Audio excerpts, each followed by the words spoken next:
Okay guys, Varmint XL-150. This isn't a for sale video, just going to be more of an overview looking at the amp and just some general information on it. Of course, I'm not an expert on these, but I will share my opinion and my insight on it for somebody that may know less than I do.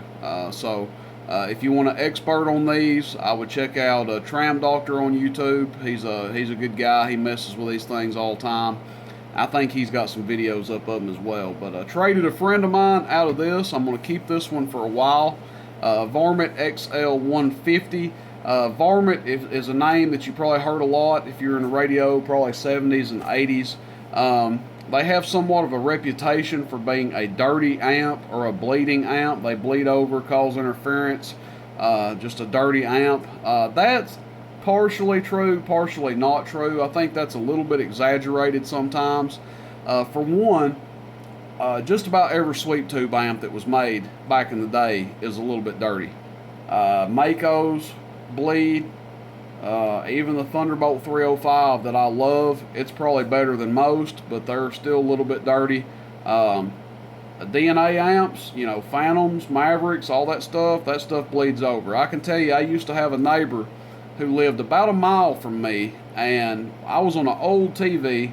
I may even had tubes in it, and he was really about a mile through the air away, maybe a little bit less, maybe 3/4 of a mile, and he would wipe my TV out on a DNA Phantom. So it's not just the varmints that bleed over, cause interference, whatever you want to call it. It's a combination. A lot of the electronics back then were more susceptible to interference. More vulnerable to interference, if you want to say. And then, of course, the amps are a little dirty. So you combine those two things together, you've got a match made in heaven. Something that accepts interference, something that causes interference. There you go. We'll get into the amp here. We'll just go over the features of it real quick. That's just kind of a little backstory about it. Final load and tune. You've got to tune the maximum output, to tune your final tube for maximum output. It does have two tubes in it, I believe. I can't remember, 6LR6, 6KV6. Shame on me for not popping the lids before I did the video. But you tune these for maximum output. If someone tells you to tune something for max output and then back it down 10%, you know, I'm sorry if I offend somebody out there, but that is not the way you tune an amp. You tune it for maximum output, because if you don't, detuning an amp is just as bad on the tubes or worse than overdriving it. So you tune all three of these, 1, 2, and then your driver tube down here, you tune them all maximum output. If you don't, like I said, you're going to be putting more of a strain on the tubes, possibly, than overdriving it. It does have a variable sideband delay here, and I haven't tested it. I don't think you would want to run this amp on sideband personally, but it's a cool idea, a cool feature. First switch, of course, does swap it to sideband mode. You've got your standby switch here that does function. You place it there, the amp will not key up. Place it there, the amp is back active again. When it's in standby, the amp continues to run. The tubes stay hot. Everything else, all you're doing is making it to where the amp won't key up if you want to continue talking without the amp on. High and super mod. We'll demonstrate this here in a second. Basically what this does, like let's say for example the amp keys 30 watts right now. By flipping the super mod switch, when you flip it, it may go from 30 watts to 20 watts. It's going to decrease the dead key, and then you're going to maintain your swing.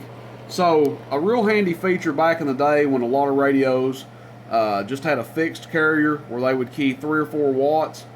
And if you want to use this little guy as a driver, let's say you had a JB2000 or a Heathkit SB220 or something like that, that you were wanting to actually drive this amp into, and you know, your radio's keying 3 or 4 watts, making this guy key too much, you could hit that super mod switch and it would knock the dead key down to where you could key it up into another amp. So pretty handy little deal there. We'll show that here in a second. And then of course the on and off switch powers the amp on for operation.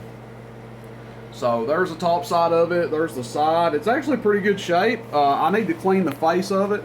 It runs nice and quiet. Like I said, I'm not trying to sell it right now, but that's not to say that I wouldn't sell it. If somebody wanted to make a crazy offer on it, I mean, everything's for sale for the right price. But I don't really want to sell it. Not really something I'm wanting to sell. Hello, audio, audio, audio, audio, audio, audio, audio.